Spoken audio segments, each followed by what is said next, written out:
जिसे मुस्तफा से मोहब्बत नहीं है, जिसे मुस्तफा से मोहब्बत नहीं है, वो झोला उठाए जहन्नम में जाए। अब हम गुजारिश करेंगे मोहम्मद फराज सल्लम की वाया और तकरीर पेश करें। मोहम्मद फराज, वक्त का बहुत ज्यादा ध्यान रखें, नात वाले बहुत ज्यादा वक्त ले लेते हैं। 3 मिनट नात वालों के लिए है और तकरीर वालों के लिए 5 मिनट।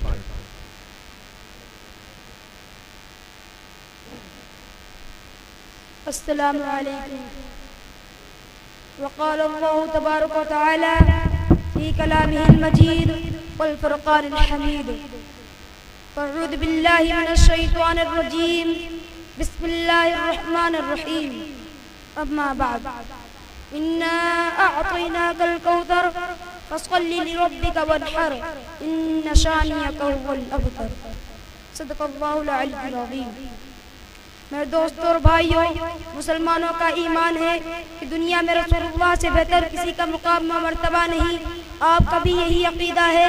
मेरे भाइयों, अगर पूरी कायनात के दरख्त और कलमे बन जाए और सारी दुनिया के समंदर अगर सियाहियाँ बन जाए और पूरी दुनिया के दरख्तों के कागज, दरख्तों के पत्ते और कागज बन जाए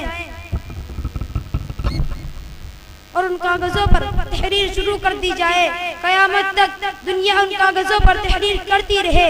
समंदर सियाहियों से खुश्क हो सकते हैं, दरख्तों की कलमें खत्म हो सकती हैं, कागजों पर लिखते लिखते कागज खत्म हो सकते हैं और दुनिया के सारे कातिब पैगंबर की शान तहरीर करते करते थक सकते हैं, लेकिन नबी की शान मुकम्मल नहीं हो सकती।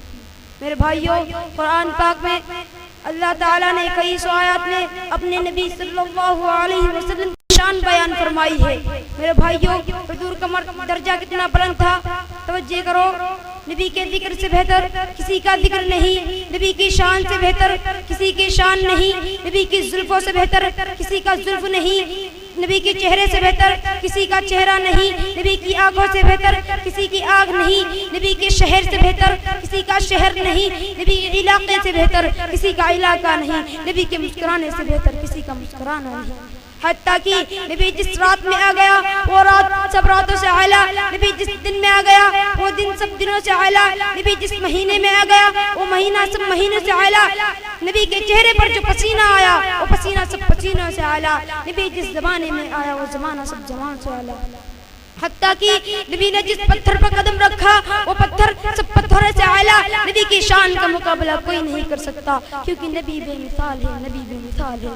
मेरे भाइयों, अल्लाह ताला ने अपने नबी सल्लल्लाहु अलैहि वसल्लम की शान मुख्तलिफ अंदाज में बयान फरमाई है। कुरान ने कहा, इन्ना अअतैनाकल कौसर, ए पैगंबर हमने तुझे हौज़ कौसर अता किया। यह आयत कब उतरी कि जब रसूलुल्लाह के हकीकी बेटा इब्राहिम नबी के हाथों में बीमार थे और बीमारी की वजह से तड़प रहे थे, नबी की आंखों से आंसू जारी थे और नबी अल्लाह ताला के दरवाजे पर हाजिर होकर कहते थे, ए मेरे रब, ए मेरे परवरदिगार, तूने मेरे दुश्मनों को 7 बेटे दिए और मुझे 2 बेटे दिए, वो भी ले लिए, अब ये तीसरा बेटा दिया, ये भी बीमार है। ए मेरे रब, मेरे बच्चों की सेहत अता फरमा। लेकिन जब नबी के बेटे बीमार थे तो मक्का के मुशरिकों ने उनका मजाक उड़ाया और कहा कि नबी के पहले भी कोई बेटा नहीं था और ये बेटा भी बीमार है।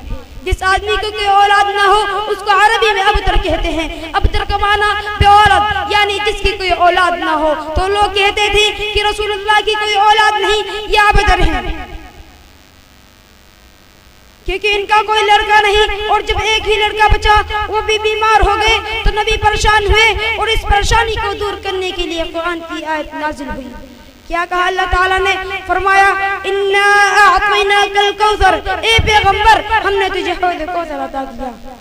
फसल्लि लिरब्बिका वन्हर, ए पैगंबर तू अल्लाह ताला की नमाज पढ़ और कुर्बानी कर। इन्न शानियका हुवल अबतर, और जो तेरा दुश्मन होगा उससे कोई औलाद नहीं होगी। मेरे भाइयों, इस पर गौर करिए। इन्न शानियका हुवल अबतर, ए पैगंबर अबतर तेरा दुश्मन, लेकिन दुश्मन हुजूर से कहता था कि हुजूर अबतर है, इनकी कोई औलाद नहीं, लेकिन कुरान कहता था, ए काली कमली वाले, ए अल्लाह के पैगंबर हमने तुझे हौज़ कौसर अता किया, तू अल्लाह ताला की तस्बीह कर और मर्तबा निकर नमाज पढ़, और जो तेरा दुश्मन होगा उसकी कोई औलाद नहीं होगी, और तेरी औलाद दुनिया के एक एक खित्ते पर मौजूद होगी।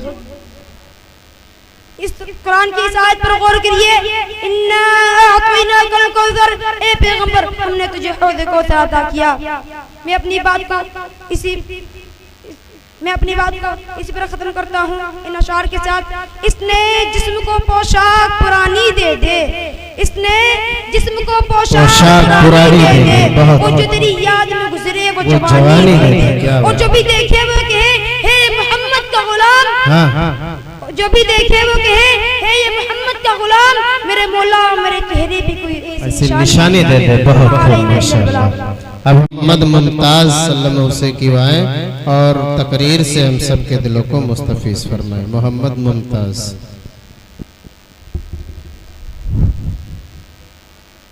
अस्सलामु अलैकुम रहमतुल्लाहि व बरकातुहू। अल्हम्दुलिल्लाहि नहमदुहु व नस्तईनुहु व नस्तगफिरुहु व नु'मिनु बिही व नतवक्कलु अलैहि व नऊज़ु बिल्लाहि मिन शुरूरि अंफुसिना व मिन सय्यिआति अअमालिना। मन यहदिहिल्लाहु फला मुदिल्ल लहु व मन युद्लिलहु फला हादिय लहु। व नशहदु अन ला इलाहा इल्लल्लाह व अशहदु अन्न मुहम्मदन अब्दुहु व रसूलुहु। अम्मा बाद, फ़अऊज़ु बिल्लाहि मिनश शैतानिर रजीम। बिस्मिल्लाहिर्रहमानिर्रहीम।